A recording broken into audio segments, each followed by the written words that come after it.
New Cyberpunk 2077 details emerge: modding, sex scenes, game length, destructible environments and more. In its yearly Polish community meeting, CD Projekt Red revealed some new details about its upcoming title, Cyberpunk 2077. The company shared some new details about the game's gameplay mechanics, its story, the game's length, its destructible environments and more. Going into more details, CD Projekt Red claimed that the main story of the Cyberpunk 2077 might be a little shorter than the one in The Witcher 3. However, the team aims to make up for it with much higher replayability. CDPR also aims to keep the balance between loot that will be useful for the player and one that will be useless from player's perspective. Furthermore, there will be consequences for those that take too long before picking a dialogue option. Also, the team has confirmed that there will be a new game plus.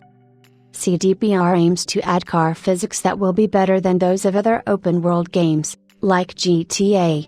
The day-night cycle will also have a pretty organic impact on the gameplay. Moreover, the dynamic weather won't affect the gameplay, however, the world will react to it. Players will also be able to destroy around 3/4 assets around them. Still, don't expect to be completely destroying buildings. Regarding the sex scenes, CDPR did a lot of mocap for those and they believe that their amount should satisfy everyone. The team also wants to add modding tools to the game, though it is not ready to make any declarations about it yet. And while players won't be able to buy new apartments, these apartments will look differently based on the life path they chose and it will change in some ways over time. Here are all the new details that have surfaced online. Story. On the question about if we actually get an option to do exactly what Johnny said and burn the city down, the response was just, of course. In terms of length, main story of the Cyberpunk 2077 might be a little shorter than in The Witcher 3, but will make up for it with much higher replayability.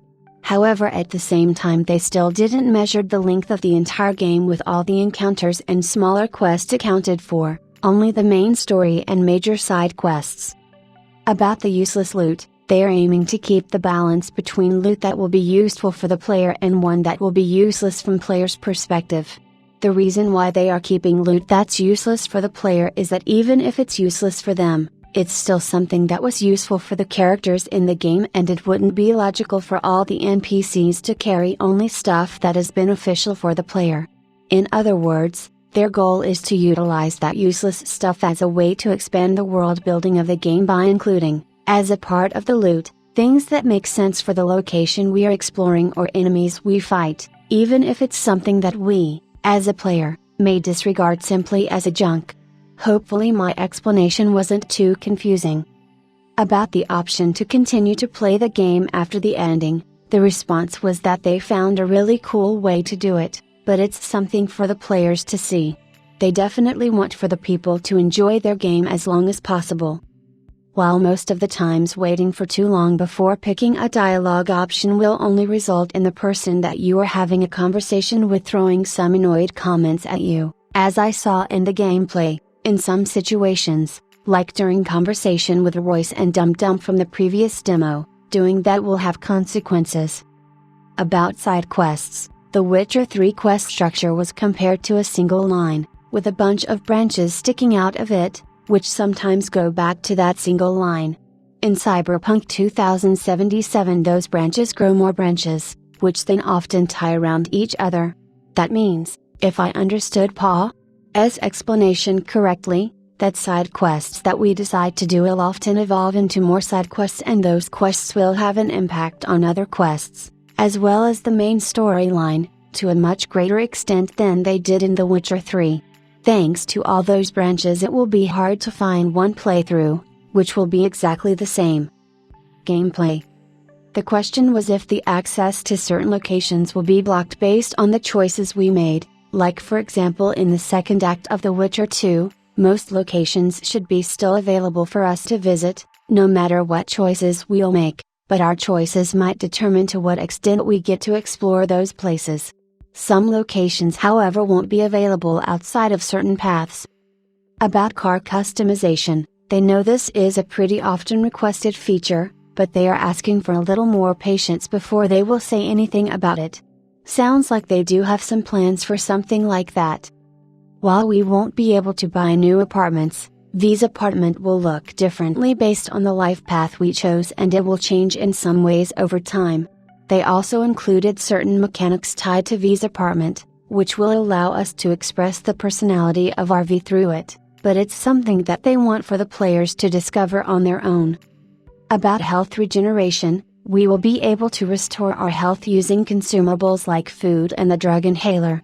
Some of those healing items will have an instant healing effect, while others will just slowly restore our health over time or work only under right circumstances.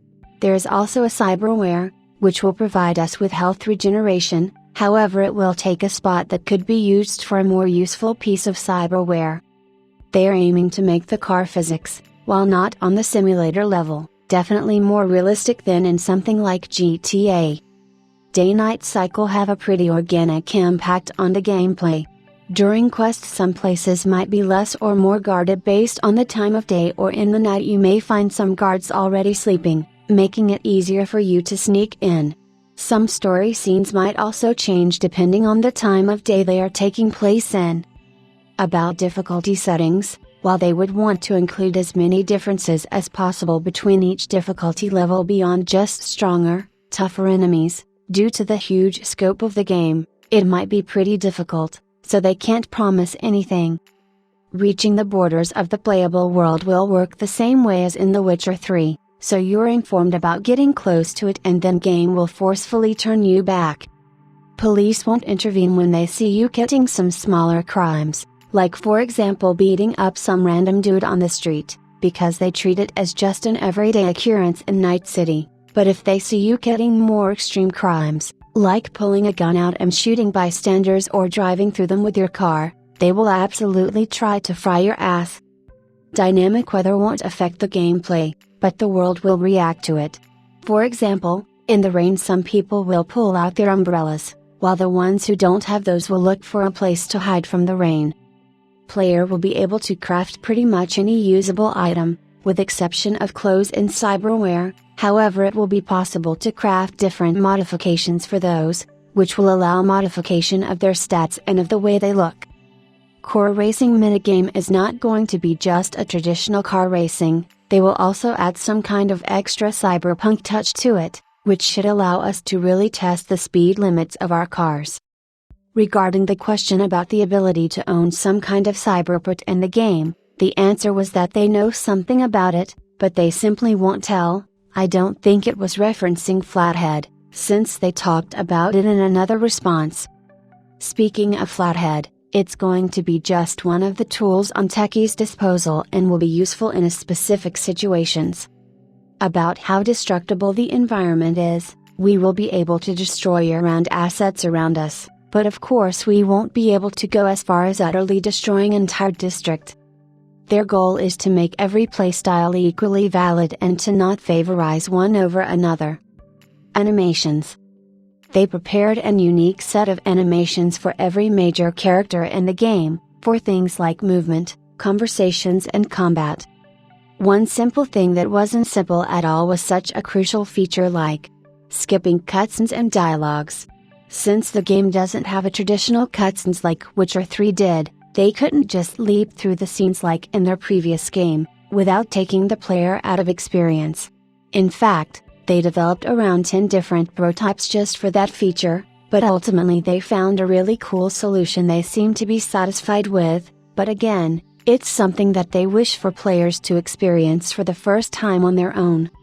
About sex scenes, they did a lot of mocap for those and they believe that their amount should satisfy everyone, which should calm down anyone who assumed that they will just skip those entirely just because the game is in first person. Cyberware. Some cyberware will require the RipRedox services in order to install it into V, but there will be some cyberware modifications, which we might put into ourselves on the spot. For example, while only RipRedox can install the mechanism of Mantis blades in our arm, afterwards the blades itself can be detached and replaced on our own. But first we'll have to find the right type of blades to replace it with. We will be able to install the Sandevistan upgrade, which will allow us to move as fast as the animals we saw in Deep Dive video, making everything around us slower in the process, with exception of those fast enemies, whose speed-up animations are then replaced by regular moving animations. While from the player's perspective it's something expected and normal, for animation team simple replacement like that was a huge technological challenge, but still they just refused to take a shortcut on that and delivered. V starts with a basic set of augments, which will include translator as well, but at the start of the game it will only translate the most common languages in Night City, like Spanish, Japanese and so on, but to be able to understand less common languages, like Creole, you will have to buy right upgrades for your translator first, which is apparently a part of Karoshi. About modding, they want to add modding tools to the game, but they are not ready to make any declarations about it yet.